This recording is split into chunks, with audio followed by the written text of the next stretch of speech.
Всем привет! Готовлю очень вкусный кето-торт малина в сметане. Это облегченный торт, который понравится всем любителям кето-рецептов. Торт не содержит глютен и добавленный сахар, а потому может быть адаптирован при отсутствии толерантности к инсулину.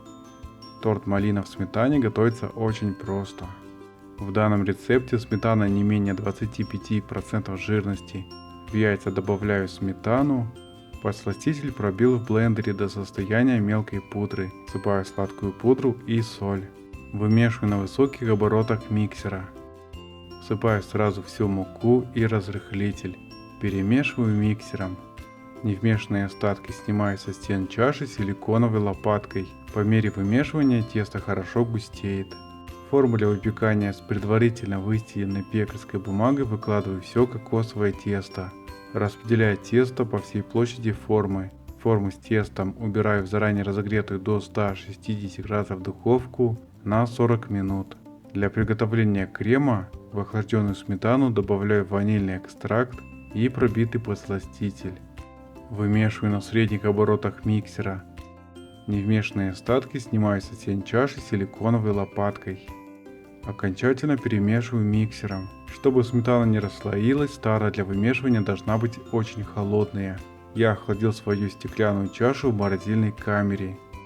Вот такой стабильный сметанный крем, который устойчиво держится на венчиках миксера, получился. Охлажденный кокосовый бисквит разрезал на 2 коржа. Выкладываю часть сметанного крема на первый кокосовый корж. Распределяю крем волшебной палеткой, формируя ободок, чтобы торт при сборке был устойчивый. Выкладываю часть малины поверх сметанного крема. Второй корж прослаиваю сметанным кремом. Закрываю вторым коржом, прослоенной стороной внутрь прямо на малину. Заполняю просвет между коржами, чтобы не было пустоты сбоку торта. Выкладываю оставшийся сметанный крем на торт и распределяю крем по всей площади торта волшебной палеткой, формируя ободок. Окончательно выравниваю крем по боковине торта и убираю торт в холодильник на несколько часов, а лучше на ночь. Украшаю торт по ободку свежей малиной. Полезный и очень вкусный кето-торт. Готовьте, радуйтесь и наслаждайтесь. Приятного аппетита!